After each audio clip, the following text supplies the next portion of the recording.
Assalamualaikum dan salam sejahtera. Bersama saya Muhammad Zaini Muhammad Zain di dalam program Up Close at Bernama Web TV. Dan bersama saya sekarang adalah Ketua Pengarah Perpustakaan Negara Malaysia iaitu Cik Nafisa Ahmad. Selamat datang kami ucapkan. Terima kasih. Okey, baiklah, pada hari ini kita akan membincangkan mengenai topik Jom Baca Bersama 10 Minit, Anjuran Perpustakaan Negara Malaysia.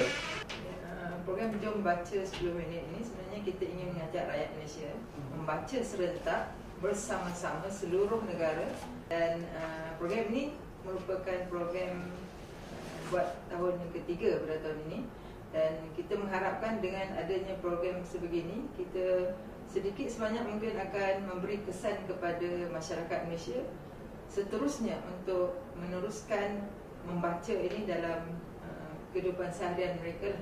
Jadi kalau kata membaca 10 minit satu hari, seminggu kita boleh dapat 70 minit. Mungkin ada yang pendengar bertanya, kenapa satu kali setahun saja? Ini hanya kita ingin mencetuskan fenomena saja, supaya amalan membaca sekurang-kurangnya 10 minit. Boleh teruskan sekiranya ingin membaca mendapat ilmu yang berlanjut. Okey, bagaimana pada mulanya tercetus idea program ini?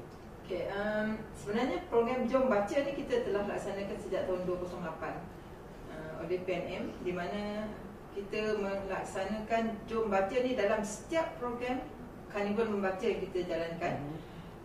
Kita edarkan buku, kita berhenti sebentar dan kita baca bersama-sama 10 minit.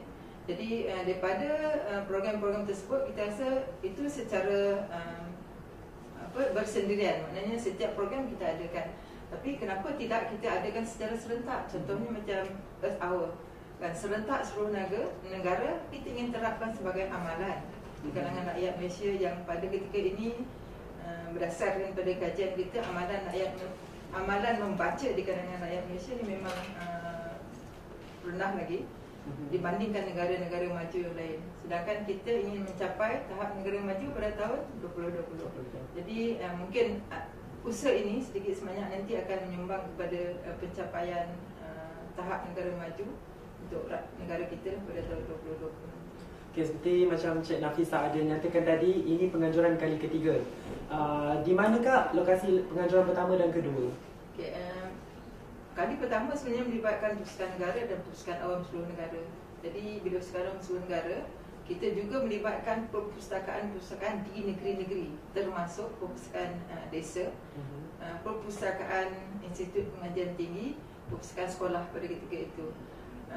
Tapi coveragenya pada ketika itu mungkin tidak meliputi keseluruhan perpustakaan dan juga masyarakat biasa, masyarakat umum ya. Jadi pada tahun 2014 kita mendapat lebih kurang 2 juta penyertaan. 2 juta penyertaan banyak. Pada tahun lepas kita dapat 2.5 juta lebih kurang, dan kita mengharapkan tahun ini kita akan mendapat lebih ramai. Sebab kita telah menulis surat kepada semua perpustakaan supaya mereka menganjurkan Jom Baca 10 Minit pada 25 bulan ini di agensi masing-masing. Di setiap perpustakaan? Di setiap perpustakaan, di Jabatan Kerajaan, di perpustakaan-perpustakaan pihak swasta, mungkin ada pusat-pusat sumber dan sebagainya. Okey, untuk penganjuran Jom Baca Bersama 10 Minit pada kali ketiga ini, ada pihak mana yang turut berkolaborasi menjadi penganjur? Okey, penganjur tetap Perpustakaan Negara Malaysia bersama Majlis Perpustakaan Awam seluruh negara, iaitu perpustakaan-perpustakaan awam di seluruh negara, daripada Perlis sehingga ke Sabah. Dan kita juga bekerjasama dengan pihak Kementerian Pendidikan, iaitu melibatkan program di sekolah-sekolah. Dan seterusnya pada tahun ini buat pertama kali saya rasa kita juga melibatkan Persatuan Pustakawan Malaysia yang mewakili pustakawan sama ada di sektor swasta dan juga sektor kerajaan. Dan saya rasa yang paling penting kita punya rakan-rakan kolaborasi lain yang juga membantu kita dalam mewar-warkan program ini lah, termasuk saya rasa bernama sendiri dan media-media yang lain. Okey, baiklah. Untuk program yang bakal dilangsungkan nanti, golongan sasarannya tertumpu kepada siapa? Okey, kita sasarkan seluruh lapisan masyarakat. Sebab membaca ni bukan hanya untuk tidak pelajar sekolah, umur. ya, tidak kira umur. selagi dia boleh membaca, mungkin 1 tahun dia dah pandai membaca. Membaca ni boleh ditafsirkan bukan sekadar pegang buku dan baca pada ketika ini. Kalau kata kita melihat gambar pun, kita membaca juga sebab kita menginterpretasikan gambar-gambar tersebut di dalam minda kita. Jadi maknanya daripada peringkat seawal umur yang boleh membaca sehingga ke peringkat yang mampu membaca dengan mata yang jelas lah bagi saya. Itu target kita. Tetapi kalau kita tengok dari segi puratanya, golongan remaja lah pada ketika ini yang mungkin akan terlibat secara langsung. Okey, apakah antara usaha-usaha untuk mewar-warkan yang macam Cik Nafisah cakap tadi selain yang disebutkan tadi? Okay.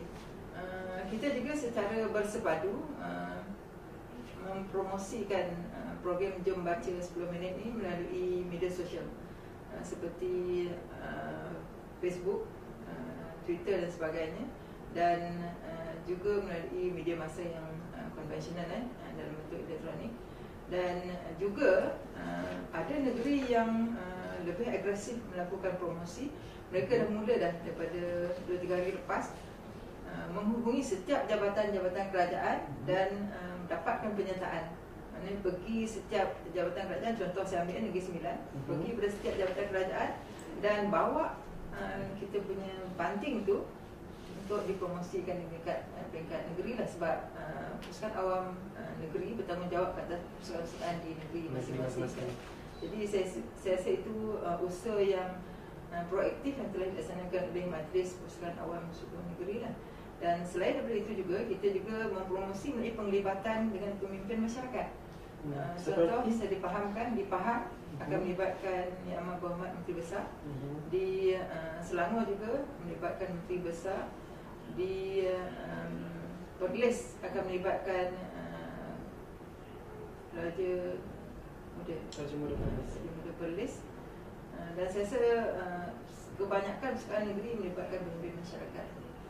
So bermakna selepas penganjuran kali ketiga ni mungkin akan ramai yang lebih mengetahui mengenai program ini. Okey, adakah program Jom Baca 10 Minit ini adalah anjuran tahunan bagi PNM? Setakat ni dah 3 tahun dan saya rasa ini kita akan teruskan, cuma kita akan kembangkan lagi. Kemuncaknya mungkin pada sempena sambutan Hari Buku dan Hak Cipta Sedunia, tetapi kita akan semarakkan lagi dan perluaskan Jom Baca 10 Minit ni dalam mana-mana saja aktiviti kita secara berterusan. Sebab saya berhasrat sekiranya kita boleh war-warkan sebagai satu aktiviti harian seluruh rakyat Malaysia, iaitu kita akan mencapai tahap negara maju. Maknanya lebih cepat kita mencapai. Sebab kalau kita membaca, tadi saya sebutkan 10 minit sehari, 1 minggu dah 70 minit. Jadi kalau kita bandingkan dengan Amerika Syarikat, mereka membaca lebih kurang 67 minit 1 minggu. Jadi kurang-kurang kita mencapai. Dan apabila kita membaca, selalunya bila kita baca 10 minit, di sebalik bacaan 10 minit itu akan menarik kita untuk membaca lebih lanjut. Jadi maknanya kita tidak memberhentikan pembacaan kita pada 10 minit tersebut saja. Kita akan terus membaca. Jadi saya juga berharaplah dengan usaha ini kita akan boleh mencapai juga kadar pembacaan rakyat Malaysia melebihi 20 buku setahun. Setiap orang rakyat Malaysia. Okey, pada pendapat peribadi Cik Nafisah sendiri, masih relevankah pembacaan buku secara fizikal ini, sedangkan kita tahu pada alam maya yang serba teknologi ini sudah wujud seperti e-book. So, apa komen Cik Nafisah sendiri mengenai ini? Okey, secara peribadi dan secara fakta, memang kita tidak menafikan trend memang ramai pengguna membaca atau ramai orang lebih suka membaca dalam bentuk digital. Tetapi pada masa yang sama juga, saya rasa masih ada perasaan untuk membaca dan menyentuh buku secara fizikal. Contoh, kalau kita nak baca fiksyen, kita nak baca dalam bentuk elektronik atau kita nak baca dalam bentuk fizikal? Generasi muda ingin baca bentuk fizikal. Jadi pada pandangan kami dan hemat kami secara keseluruhannya, buku fizikal akan terus berada di dunia ini selagi ada orang membaca. Sebab apabila kita memegang buku, kita merasa kadang-kadang baunya. Kadang-kadang kita ingin mengulang-ulang. Kalau kita nak mengulang dalam gadget, kita terpaksa back, forward, scroll dan sebagainya. Jadi bagi pandangan saya, buku fizikal akan terus dijadikan sebagai bahan bacaan. Cuma mungkin kadarnya atau jumlahnya semakin berkurang. Sebab kalau buku sekolah, buku rujukan untuk kita belajar, kita tak akan membeli buku fizikal. Sebab buku elektronik lebih mudah dan kita tak akan berulang-ulang. Kita hanya baca sekali. Kalau buku novel, buku fiction, kita akan berulang-ulang. Tambahan kalau kita suka dengan tersebut. Okey, bagaimana pula dengan penggunaan audiobook di Malaysia? Seperti kita tahu di negara-negara luar, penggunaan audiobook ini sudah popular di kalangan mereka, dan bagaimana di Malaysia sendiri? Saya rasa trend rakyat Malaysia sama ada untuk membaca audiobook atau digital, kita tidak setanding lagi dengan negara Singapura. Dan jadi itulah usaha Perpustakaan Negara sekarang. Antaranya kita menyediakan perkhidmatan tersebut secara percuma kepada seluruh rakyat Malaysia. Maksudnya penggunaan e-book dan audiobook terdapat di Perpustakaan Negara Malaysia? Ada. Sekarang kita mempunyai lebih kurang 6,000 judul audiobook yang boleh dicapai melalui laman web atau portal semua elektronik Perpustakaan Negara Malaysia. Dan sebenarnya kita boleh muat turun audiobook ni dan kita masukkan dalam kita punya thumb drive, dan kita boleh dengar dalam kereta pun. Bukan dengar sebenarnya, kita dibacakan buku audio ni apabila kita sedang memandu, kan. Dan saya pernah bertemu dengan seorang rakyat Malaysia sendiri. Dia kata, saya baca buku tetapi saya baca audiobook. Apabila saya memandu, maknanya ada orang membaca, maknanya masa saya tidak terbuang. Jadi cuma trendnya atau macam mana kita nak boleh macam mana kita boleh berusaha untuk menggalakkan rakyat menggunakan perkhidmatan yang kita ada percuma ni untuk mereka tidak membuang masa lah. Khususnya apabila kita terperangkap di dalam kesedaran lalu lintas. Okey, bagaimana pula statistik kunjungan orang ramai ke Perpustakaan Negara Malaysia setakat ini? Okey, pada ketika ini saya rasa bukan sekadar di Perpustakaan Negara Malaysia. Secara keseluruhannya mungkin ada sedikit penurunan dari segi statistik, kan. Tetapi pada masa yang sama, bila berlaku penurunan pelawat fizikal, dia ada banyak faktor yang mempengaruhi. Pertama, mungkin dari segi kemudahan ICT yang kita sediakan. Kalau kata kita tak ada kemudahan ICT, so sekarang pengguna tak akan datang lagi dah, sebab mereka lebih tertarik kepada internet. Kemudian yang kedua, mungkin juga kerana kita dah ada online services, perkhidmatan dalam talian yang boleh dicapai pada bila-bila masa dari mana-mana saja oleh sesiapa saja. Mungkin itu yang mengurangkan pengunjung fizikal. Tetapi yang lebih memberangsangkan, penggunaan dalam talian semakin meningkat. Tahun lepas kita mencatatkan hampir 4 juta penggunaan dalam bahan dalam bentuk talian. Tapi ini tidak bermakna perpustakaan hanya menyepi, tidak berusaha. Jadi apa yang kami akan lakukan selepas ini adalah memperbanyakkan aktiviti di Perpustakaan Negara Malaysia supaya lebih ramai pengunjung datang ke Perpustakaan Negara Malaysia dan mendapatkan buku-buku dalam bentuk fizikal yang mungkin tidak kesemuanya boleh dicapai di dalam talian. Okay, boleh tak Cik Nafisah nyatakan di sini antara servis yang disediakan di dalam Perpustakaan Negara dan apakah antara aktiviti yang sering dijalankan di Perpustakaan Negara sendiri?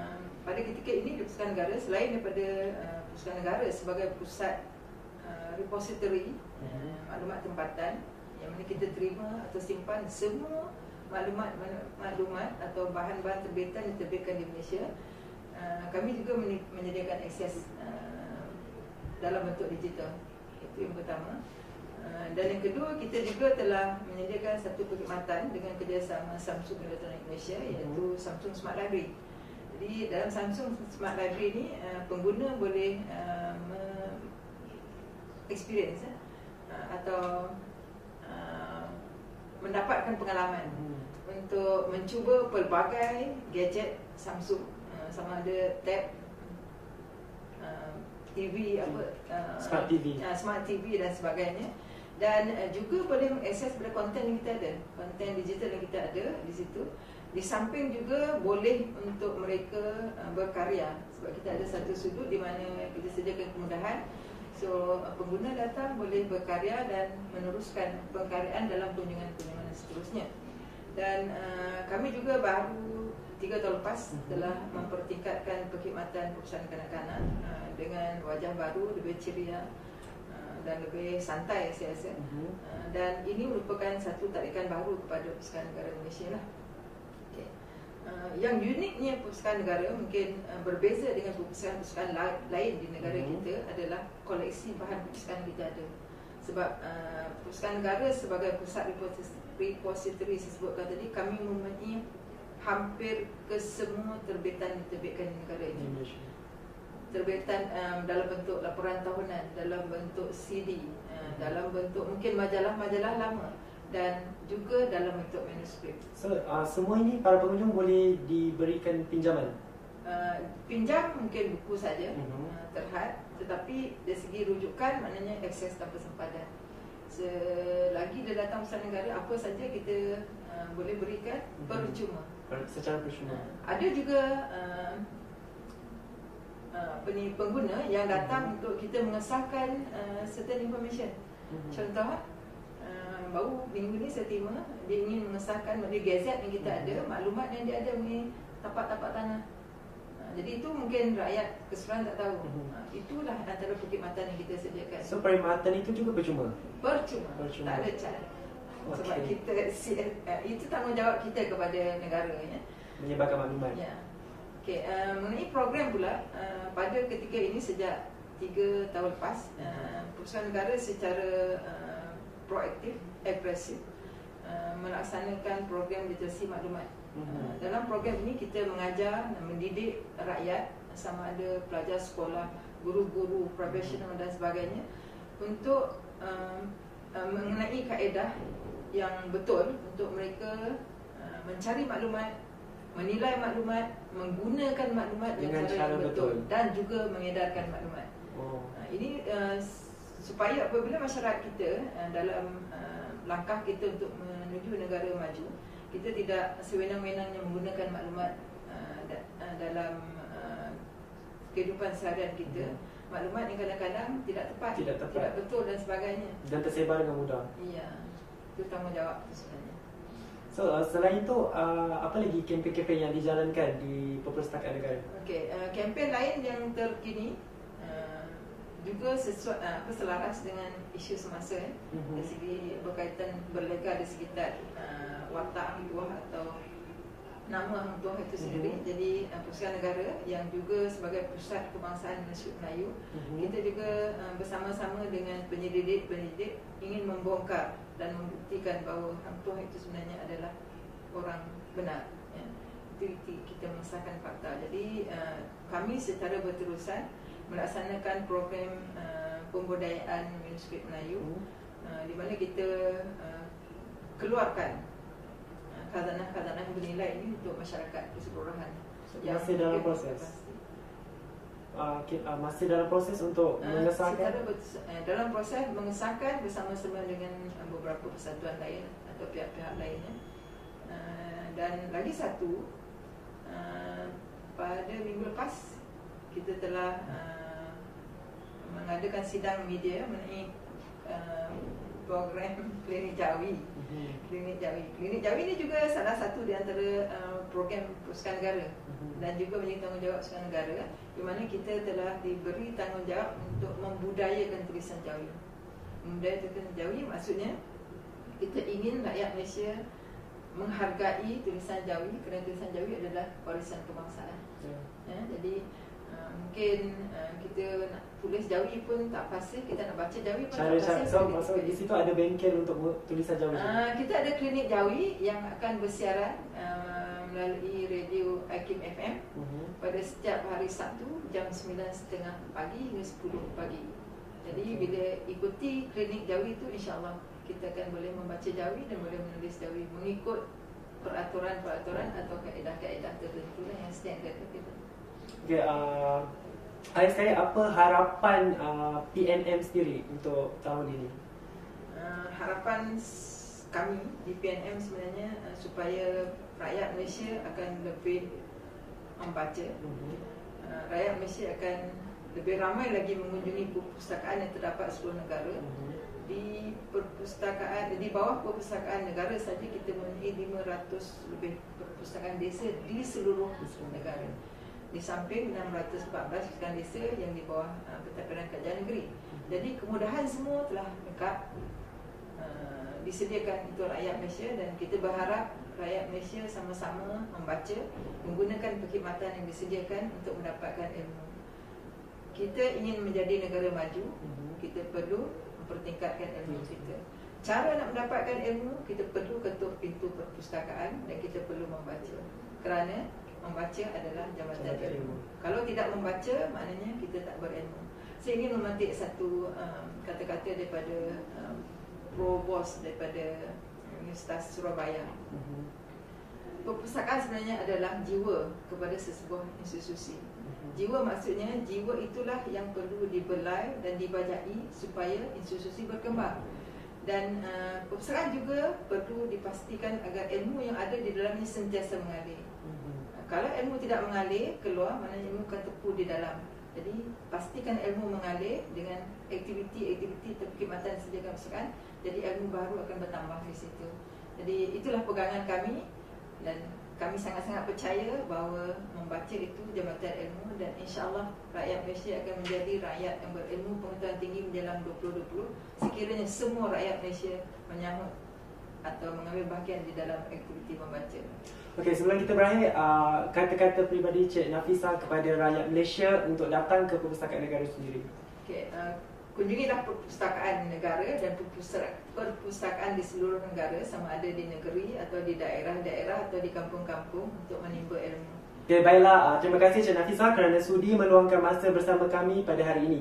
Sekian saja dari kami. Saya Muhammad Zaini Muhammad Zain. Sehingga kita bertemu di lain hari. Terima kasih bernama menjemput saya.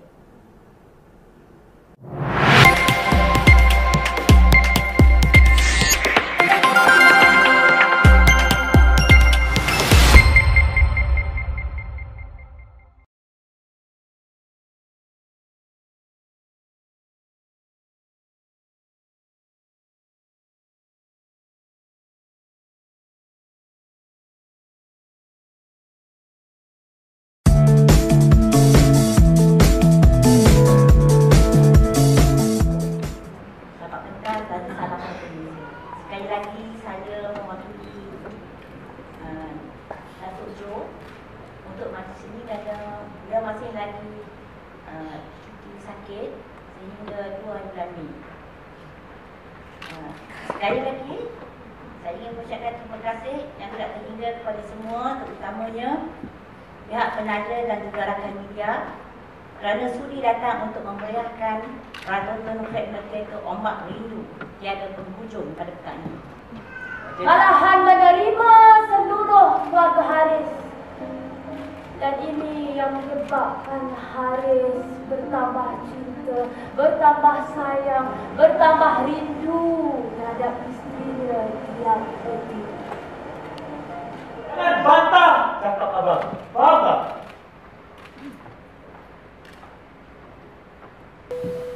Tak apalah Isa, tak apa lagi, pergi kejap lagi ya.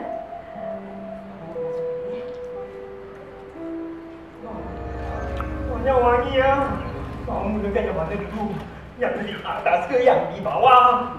Ayah, tak ngapalah, sama mengganggu selera oh. Roland! Kau buat apa tu? Ha? Tak. Lala! Lala, darah lah bodoh. Perempuan mana berdarah? Mana ada perempuan tak darah? Tolonglah aku. Bukan duit kau apa? Makcik sakit, Makcik. Kau dah lapar? Aku juga. Aku lihat dari kereta itu bukan Isa. Taha bin Rahman. 1, 2, 3, kacakau! Terkejut Sorry lah, saya macam ni.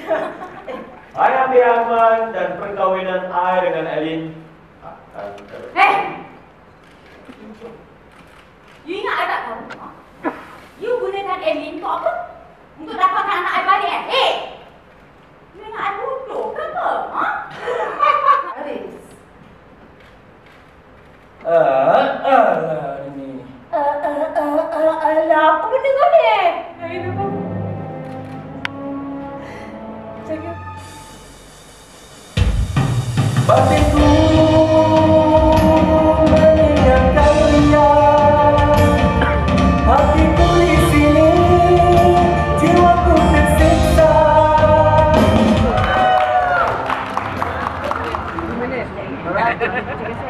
Okey, mesti bila Kasha dilamar untuk membawa watak Izzah dan juga Suri, Kasha takut sebab benda ni theater, sebab ni first time Kasha.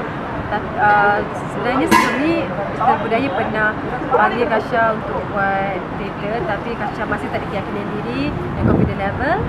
Tapi Kasha tak sangka lah Syah ditawarkan watak tu. So Syah nak cabar diri Syah untuk pentas theater. Sebab kalau bagi Syah, orang lain boleh buat, kenapa Syah tak boleh buat? So, and at the same time, Syah dapat improve acting skill Syah juga untuk masa ke depan. Cabaran dia sangat besar sebab Syah kena bawa dua watak berbeza, satu tomboy, satu lembut. Dan lembut itu bermain emosi dalaman. Dan juga ni first time Syah. Dan Syah dah bawa dua watak. Itu pengalaman dia. Pengalaman yang berat. Dan juga dalam cerita ni juga Syah kena diroga 2 kali. Syah kena tercungap-cungap, tapi next scene tu Syah kena buat macam biasa. Macam mana Syah nak cover tercungap-cungap. Hai, Assalamualaikum. Saya Kasha Sendus. Jangan lupa saksikan teater Ombak Rindu pada 22 April sampai 1 Mei. Beli tiket tau. Okay, first of all, saya menjadi Haris ni menjadi diri saya sendiri, bukan menjadi orang lain. Selain itu, watak yang saya diberikan ni adalah salah satu cabaran. Bukan saya nak buktikan pada siapa-siapa, saya nak buktikan pada diri saya sendiri. Itu saja.